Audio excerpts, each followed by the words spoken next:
অনেক ভেবে সিদ্ধান্ত নিলাম ডিভোর্স করব। বিয়ের পর থেকে আজ অবধি সে আমায় কোনো অধিকার দিতে পারেনি, আমার সাথে ভালো করে কথা বলেনি।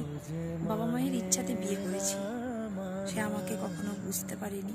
সবচেয়ে ভালো লাগা অনুভূতি কখনো প্রকাশ করতে পারি। এই কথা বলে মানুষটি সামনে থেকে উঠে গেল। তারপর পিছনে ফিরে মুখে রাগান্বিত অবয়ব ফুটিয়ে বলল, এই জীবনে কিছুই পেলাম না।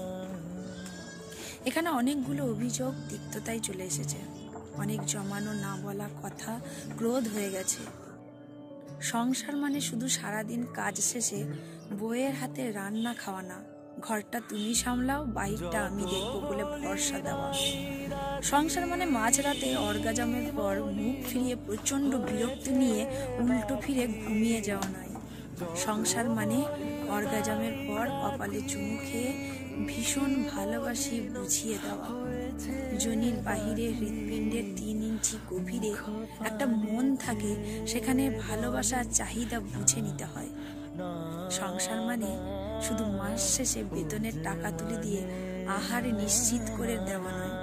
সংসার মানে তুমি কেমন আছো জানতে চেয়ে বোকার মতো ঠিক করে হেসে দেওয়া। সংসার মানে শুধু অফিস ফিরে এক পাতা মিনিকন কিনে পায়জামা খুলে ফেলা নয়। সংসার মানে তোমার অস্তিত্ব আমায় ঘিরে রাখে। সংসার মানে শেষ বেলায় অফিস ফিরে এক পাতা কালো টিম মানুষটির হাতে তুলে দিয়ে ভালোবাসার আস্ত একটা জমি বন্দোবস্ত করে নেওয়া। তুমি সাজলে চাঁদের ঈর্ষা হয় বলে ভালোবাসায় ঢং ছিটিয়ে দেওয়া। চুল সরিয়ে নোনতা পিঠে চুমু খাওয়াটাই সংসার নয়। সংসার মানে তুমি কাঁদলে আমি সহস্রবার মরে যাই।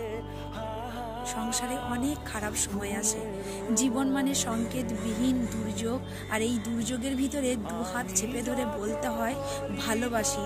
তুমি হাসলে আমি হারিয়ে যাই। দেখবেন বিধ্বস্ত পৃথিবীর এক টুকরো জমিনে দাঁড়িয়ে মানুষটি ঈশ্বরের কাছে আপনাকে চাইবে। যৌনতা আর টাকার বাহিরে একটা বিশুদ্ধ ভালোবাসার মন থাকে, সেটা যত্ন নিতে হয়। মনে ধুলো জমলে সংসার ছিন্ন ভিন্ন হয়ে যায়। ঝাপসা আয়নায় চেহারা দেখা যায় না, নরম কাপড়ে মুছে নিতে হয়। উর্বর শরীর আর বস্তা বস্তা টাকায় যদি ভালোবাসার সুখ থাকতো, তাহলে খ্যাতি প্রাচুর্যের মাঝে থেকেও দুনিয়া বাঘা বাঘা সকলদের আত্মহত্যার গল্প ছাপা হতো না। পাশের বাড়ির ভাবির দুষ্টু চোখে মিষ্টি হাসির কয়েকশো গল্প লেখা হতো না।